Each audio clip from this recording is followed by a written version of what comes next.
In this video, we're going to be taking a look at the Star Wars The Vintage Collection Fennec Shand from the Book of Boba Fett.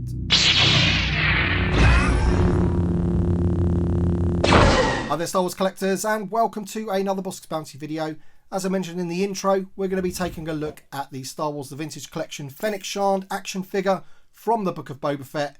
And let's get straight into this and take a look at the card back. Let's get Bossk out of the way. So there it is, there's the card back for Fennec Shand. As we know, that image is taken from when she's sitting on the throne with Boba Fett from the teaser for the Book of Boba Fett at the very end of the Season 2 of The Mandalorian. It does beg the question why she is on a Book of Boba Fett card back, but I'm not going to complain because this is the first one that we've got and we do need to start filling out that line of figures. And there she is in the bubble. I do like the image that they've gone for the card back here. I do like the red name pill and the red behind the figure.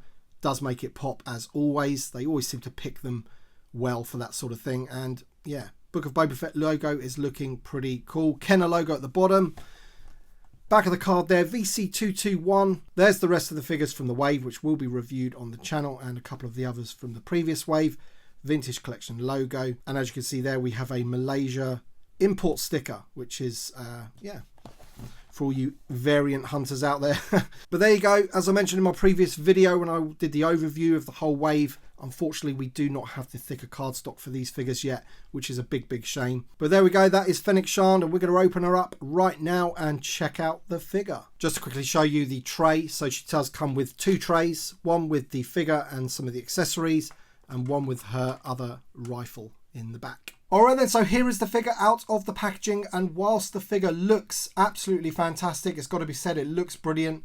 It was an absolute nightmare to pose, to get to stand up, and to get to hold the weapons. And the reason for that is because that particular blaster that she's holding there, that rifle, is so gummy and so sort of bendy, and her hands are so small, it's really difficult to be able to make that blaster stay in her hand and to get the finger through that trigger hole there. It's really annoying, but I've got to say, in terms of the way it looks absolutely fantastic. And once you get it into a position like this, it looks really good. Now, as with a lot of these figures, the peg hole on the foot is very short in terms of the depth of the hole, so it's very difficult to put on a stand such as this. So I've managed to get her to stand up, which is an accomplishment, believe me. She has lots of moving parts. The articulation is brilliant, but because of that, it's difficult to get her to stand up without a stand, but I've managed to do it. She looks great. But what I'm going to do now is I'm going to take away all the accessories and we're going to look at the figure in detail, so we can look at the paintwork and the head sculpt. But I just wanted to show you what she looks like in a pose, standing up with all the accessories in front of you here. All right then though, so first up is taking a look at the head sculpt there, and you know, the photo real deco does look really good. She doesn't look too happy there, does she? She doesn't she's not smiling or anything like that. She's a bit moody, but I think that sort of reflects the character. She looks really good. You can see the paintwork in the hair, so she's got her like orange braids that are going through her hair, if that's what you want to call them, and the ponytail also has those orange bits of material in them as well, coming right down. And there you go. So the paintwork on mine's pretty good. She's, you know, the lips are all straight, the eyes are straight, the eyebrows are straight.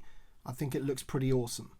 With regard to the sculpting on the actual figure itself, if we move the hair out of the way, you can see that she's got sculpting all the way on her body there. Really good. Some great lines, and you've got some detail there on a little insignia on her there, which is awesome. Another one on her belt, which is painted silver with a little orange dot. So you've got these orange flashes going all across the figure, and it looks fantastic. Really good. You can see the orange on her arm and on her gauntlets, and we have the soft goods skirt there, so it makes posability even better. And again, we have this orange detailing on the skirt, just matches the show exactly. And on the shins and ankles on her boots there, you can see the orange paintwork there, which is great. Now with this figure, we do have a removable head and helmet situation rather than the helmet that goes over the head. Obviously we do have the ponytail to contend with, so that's probably the reason, because I think she's got a small enough head for a helmet to fit over. But we're just going to pop this head off right now, and then we're going to put the helmet on. And once again, it looks brilliant. Now, my son did make a comment about this. He said you can't see the eyes through the visor, which is a bit of a shame. They haven't painted that on. So maybe the gap between the visor and the sort of top of the helmet did need to be slightly wider, because in the show and in the cartoon you kind of can see her through it there, and I do agree with that. But the helmet itself, apart from that, looks great. You've got some nice paintwork on the top, as you can see there, just to give it a bit of detail, and you've got that silver line going right the way across that visor, and also some detailing on the helmet. It's, you know, the quality of these figures has definitely improved. Some of the detailing on that helmet is fantastic. So let me know in the comments down below how you're going to display that. You know, is it helmet on or off? Difficult to decide because it does look awesome with both. Just give you a bit more detail of the figure of what it looks like with the helmet on. Fantastic paintwork and sculpting all the way across this figure. Really, really good. The first accessory we have here is her sort of sniper rifle. Now this one, unfortunately, you can't really hold it in her hand because of the strap.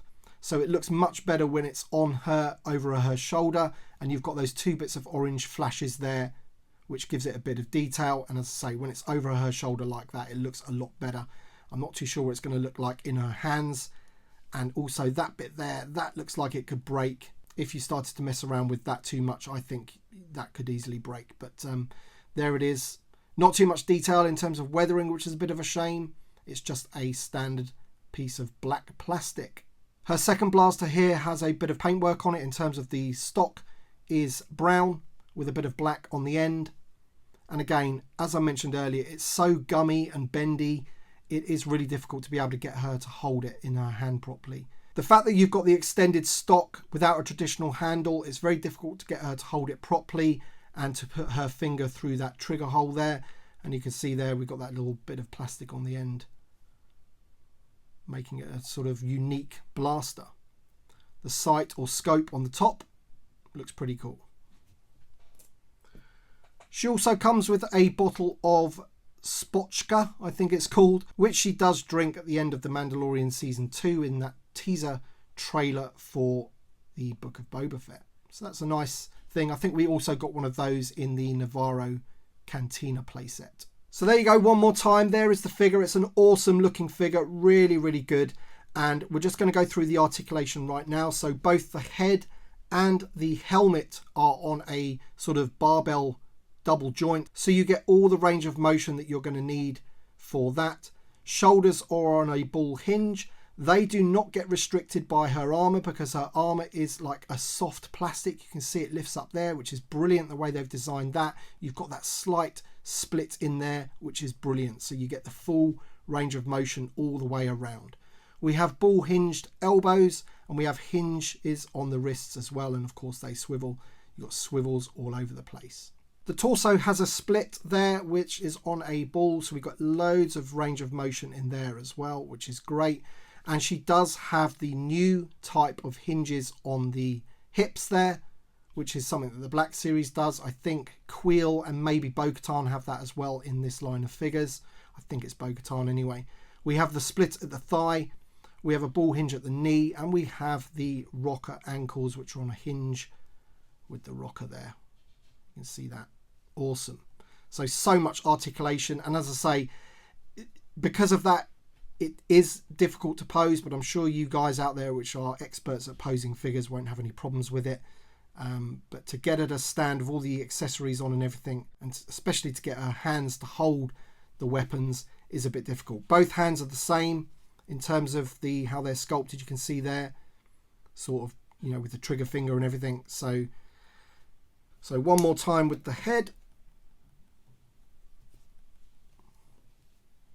Nice close up. There you go. She looks fantastic. Alright then guys, so there you go. That is Fennec Shand for the Vintage Collection. What a fantastic figure. Loads and loads of detail. As I mentioned, with these highly articulated figures and being so small, sometimes they are difficult to pose and get to stand up. And I wish they would have deeper peg holes on the feet for that reason. But if you get her into the right pose, she looks fantastic. So I'm really happy with this one. Great addition to the line. Thank you so much for watching this video. If you happen to enjoy it, don't forget to drop a like down below. It really does help the video and the channel. Thank you to my Patreon supporters and channel members for the extra support. And we shall see you on the next one.